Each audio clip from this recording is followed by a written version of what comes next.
Jeez, Nick, what is up with all the islands? Yeah, I know. I've been doing a lot of islands lately, and that's not going to stop anytime soon. I'd also like to apologize for the little hiatus. There was a lot going on, and I just spent a week in Cuba. Little hint for what's probably coming soon. But we're back at it. So when you think of Tanzania, is the first thing that comes to your mind Mount Kilimanjaro, or is it Zanzibar? Zanzibar is actually an entire archipelago, roughly 16 miles off the coast of Tanzania. There are a plethora of tiny islands, but there are only two main ones, and that's what we're going to focus on today. The largest of these two islands is called Unguja, oftentimes just simply referred to as Zanzibar itself, and the other one, roughly 30 miles up, is Pemba. So Zanzibar has a pretty high level of autonomy, similar to Greenland, and has been part of the Republic of Tanzania since 1964. It even has its own flag, which looks like this. On the Unguja Island, you have Zanzibar North, Zanzibar Central South, and Zanzibar Urban West. And on the Pemba, you simply have Pemba North and Pemba South. Zanzibar's inhabitation can go back roughly 20,000 years, corroborated by microlithic tools found there. Furthermore, in 150 AD, the island was mentioned in a Greek philosopher's work on important Roman Empire and trade routes, which basically means we've known about it for a pretty long time. As far as documented people groups go, we've got the Bantu going back to 4 BC, and that was shortly followed by Persian and Arab immigrants alike. The island would open up trade routes, it was very rich in gold and ivory, but we fast forward about a millennium and here come the Portuguese. In 1498, a man by the name of Vasco da Gama would arrive in Zanzibar, bringing it under their rule for the next 200 or so years. Exactly 2 centuries later, in 1698, the Portuguese would go out and in would come the Omanis of the Omani Empire. Now, the Omani Empire kind of tends to get overlooked because of the far larger and more significant Ottoman Empire right next door, but it really had a large hand in the maritime trading of the Persian Gulf in this time period. And because the Portuguese weren't able to hold them off, they would basically rule it all the way until the revolution in 1963. Except, it can never really be that simple when the British get involved, can it? So the most famous sultan from this time period would be Syed bin Sultan, or simply Syed the Great. He was born in 1791 and first visited the island in 1828. He would sort of turn the island into a massive clove production center, which is what gave it the nickname Spice Islands. Thus, it became a bit of a powerful hub in the middle of the Indian Ocean thanks to selling this along with the ivory and gold and the slaves to the United States, Great Britain, and France. And right around when he died is when the British would step in to take control of these islands, although not directly. The British were actually the ones that eventually pressured the sultans to end the slave trade, freeing it of slavery entirely by 1890. Effectively, it then became the British protectorate until the aforementioned revolution in 1963. So what does a protectorate mean? This basically means the British got to approve who would take over the throne, and if they didn't like that person, they would step in and change that. So, it's kind of like a colony without calling it a colony. A good example of this in practice, there was the shortest war in history when a man named Khaled tried to declare himself sultan in 1896. The British opened fire on the stone town, something we'll talk a lot about later, ending the war in about 40 minutes, and it's officially known as the Anglo-Zanzibar War. So, I guess this takes us to the revolution. A year after independence, a man named John Okello would kick off a revolution backed heavily by the black population, and Abiyd Karume became the president in 1964. This would see the formation of the revolutionary government of Zanzibar, and that is still in power to this day. A few months later, it would join up with mainland Tanzania, and it was granted a constitutional right to its own government, cabinet, and president. Should be noted, though, that this revolution did cause some bloodshed and a lot of losses to the Arab populations. Because of that, there was a bit of a brain drain, if you will, and Karume would have to seek relationships with other countries in order to build infrastructure, namely China, the USSR, and Cuba. Things changed for the better in the 80s, though, because his son Kamani would take over, and tourism would begin to boom right around now. Today, it is led by the president Hussein Mwinyi. This tourism boom would kind of lead to another people group emigrating here, known as the Maasai. They're semi-nomadic and they've probably only been around there for a decade or so, but they retain a lot of their traditional ties. Alright, we got the main history out of the way. So both islands are pretty forested, being covered mainly with coconut palms and a central ridge system running down the north-central region. The highest point can be found here, Masingini, at just under 400 feet above sea level. Unguja is about 85 kilometers long and another 39 wide, while Pemba is about 67 long and 22 wide. Because of their tropical climate, they get a lot of rainfall compared to most of Africa, seeing roughly 70 inches a year. So we'll start by focusing on Pemba North. We have the region's capital, called Wheat, spelled W-E-T-E, not like the food, and it's got a population of roughly 36,000. Its main port is a very important entry point for the islands, and just southwest of it lies the Swahili ruins of a medieval town called Mtambwe Ku.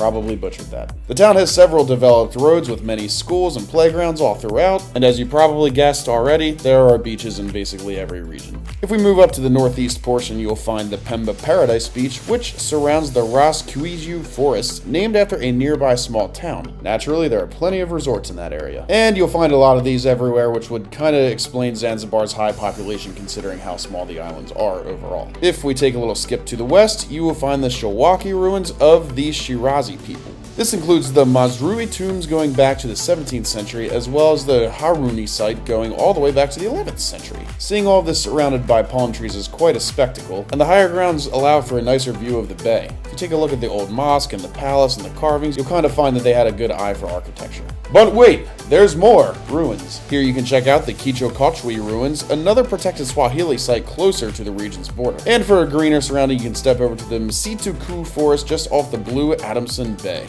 Okay, so now we're going to step over to Pemba South, which is the other region that makes up the Pemba Island. This is where you're going to find the Pemba's airport, simply known as the Pemba Airport, and it has a harbor where most of the ferries to the island end up. Its capital is the city of Makuani with around 24,000 people, and it should be known that this entire region has one of the highest HDIs in the country. Going up the coast, you will find the Makocha Beach, which kind of sticks out into the Indian Ocean, also near the Kingoji Bay. Near the border with the north lies the Gombani Stadium, a popular spot for football games, and just down from that is the town known as Chake Chake. Ooh, that's a fun one to say. This is actually the historical capital for the island, and it still holds the island's court. A bit of a bay is formed here because of a giant indentation, which is known for being very deep despite its small length. Just outside of this area lies the ruins of an old fort and a diver's museum. So we're going to continue to Unguja and start with Zanzibar North. The capital here is Makokatoni, which also has a pretty high HDI and a population of only 6,000. Now one of the coolest things in this region is found up the coast, the Fukachani ruins and caves. The ruins go back to the Portuguese, being a coral rag house known to the locals as the Portuguese house. You can also swim in these caves, and nearby is even an aquarium known as Nungui. There is also a beach with the same name on the northern tip, giving a neat look at the conservation that houses the hawksbill sea turtles. And there are lots of colorful fish and reefs. If you look over at the Muyuni beach, there is a snorkel and dive zone, mostly because of the huge sandbar that exists there. Oh, and along this there are even more caves! The Kiwenga caves are part of a forest reserve, and hikers may just encounter a red colobus monkey, Sunni antelopes, and several different types of snakes. Forest trails leading to the cave lend to a unique site where light comes in from the ceiling, very similar to the God's Eyes cave in Bulgaria. If you haven't watched that video yet, you should check it out right here. For a little bit of a historical piece, this was actually an incarceration site during the slavery days, and weirdly enough, before that, it was kind of used as a place of worship. Many would actually bring gifts to what was known as the Holy Stones. Are you tired of caves yet? Well, I certainly hope not, because you can find the Mangapwani Coral Cave on the west region. I bet you didn't really think there'd be too much World War II history to be found here, but we're finding that pretty much nowhere is safe from that. You can find all sorts of abandoned bunkers, likely built by the British. Almost all of them are underground, save for the watchtower. A lot of them are made of concrete and are still being continuously consumed by vegetation. Onward we march to the Zanzibar South region. The town of Koani serves as the capital here, also having a population of roughly 6,000. The region is known for the spinner dolphins found off of its coast, and it's home to the oldest mosque in East Africa. This would be the Kizimkazi Mosque, found on the southernmost point with a beach and fishing village of the same name. It dates back to 1108 AD, but had a lot of reconstruction around the 18th century. It was constructed by a guy named, Abi Amran Mfwame Al-Hassan bin Muhammad, and it's now surrounded by 17th century tombs. The architecture is very resembling of East African layouts, with a row of columns along the prayer hall and an entrance courtyard. The arches then end in a fitting groove.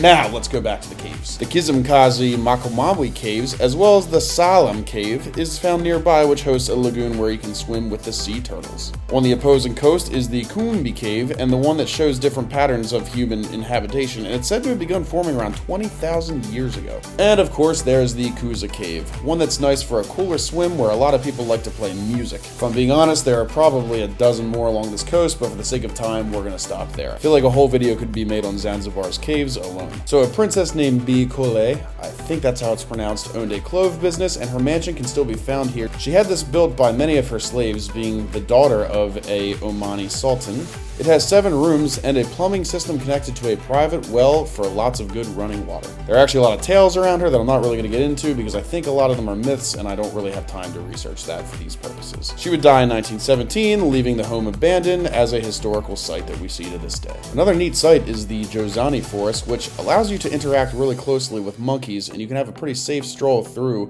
the mangrove forests. If we move up north, you have the home of the State University of Zanzibar, opening in 2002. This is sort of aimed at helping development, focusing on education and sciences, technology, language studies, and computer science. The north center of this region is really important for agricultural, as much of the land is arable. They grow a lot of crops here, and it's home to a lot of livestock such as cows, goats, and chickens. And that'll take us to the 5th region, which is what we're going to spend the most time on, that being Zanzibar West. Despite it being the smallest of the 5 regions, it's easily the most populated and urban, with its main city simply Zanzibar City, acting as the regional capital and the archipelago's capital, with a population of about 219,000. This will be broken into Stone Town, Ng'ambo, which is simply the other side in Swahili, and then the regions that are not consumed by the city. Let's start with Stone Town, otherwise known as the place where Freddie Mercury was born, and as a matter of fact, you can still see his house there. It's essentially the old part of the city, being a UNESCO heritage site holding a cultural importance to Swahili with mixes of Arab,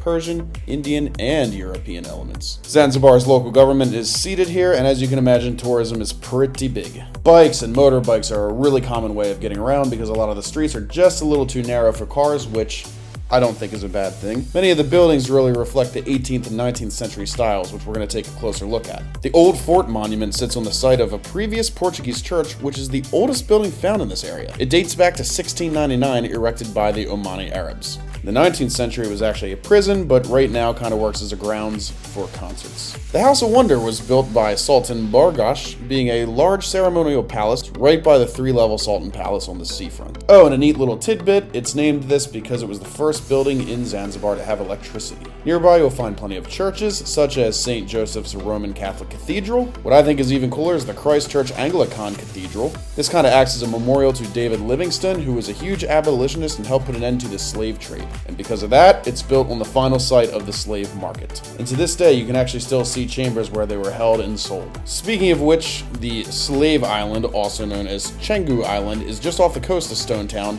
used for slave revels, but later it kind of became a quarantine spot when the yellow fever broke out. And if that's not enough, you can find the Malindi Banmara Mosque, the Royal Cemetery, and the Hammamni Persian Bath. And every place like this tends to have a big market center, this one's being named Darjani. Here you'll be able to get a taste of the local fish and exotic fruits of all sorts, along with many other things that can be purchased. For a little more historical context, the aforementioned revolution also mainly took place in Stone Town in 1964. This saw the end of the Sultan rule and the birth of a socialist government, which was led by the Aro Shirazi Party, which then led to it merging with Tanzania's mainland. Alright, so we're going to hop over to Ng'ambo, which was once a creek, but is now a road simply called Creek Road.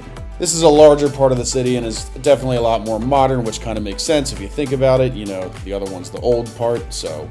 It started as a small community primarily of about 15,000 African slaves, but by the early 20th century, the population jumped ahead of Stone Town, and by the revolution it housed nearly 80,000 people. One of the most famous events that would take place here is something called the New Zanzibar Project. Its main aim was to provide housing quickly, so about 1,000 Soviet-style housing units popped up, heavily funded by the German Democratic Republic, or East Germany. The Michanzani neighborhood still very much reflects this style today. You can also find the main airport for the entire archipelago here, that being the Abiyd Amani International Airport, named after the first president. And considering how modern this area is, it should be no surprise that there are loads of beach resorts, bars, restaurants, and shopping centers. But don't be fooled, because there are plenty of ruins to be found here, such as Mwembe, Ntoni, and Morahubi. There's also the Palace of Princess Salome, or the Salome Gardens, which has been preserved pretty well. In the center of the city, you can find the Amman Stadium, holding around 15,000 people. It opened in 1970, being the largest one in Zanzibar. Resting near that, you will find a small theme park known as Kariakoo, and moving up further north sits the Marahubi Historical Sites, which is a history museum built inside the ruins of the same name. And to tie everything off, let's step out of the city limits. You're going to find all sorts of spice farms out here. You can actually take a tour of these, and sitting just nearby is the Free Pentecostal Church of Tanzania. The mass Masangini Forest also rests outside of the outskirts, being a nice green backdrop that much of the islands are known for. Oh, and you can actually interact with cheetahs like up close. Here's a video of Cool Vision doing just that. The place is called Cheetah's Rock, found just outside of the city. Now, down the southern coast, you will find the Legend Sports Center, which is kind of exactly what it sounds like, and I find it to be very visually pleasing. At the very end is a peninsula known as Fumba, with a village that oversees the Menai Bay, a cute little area worth noting.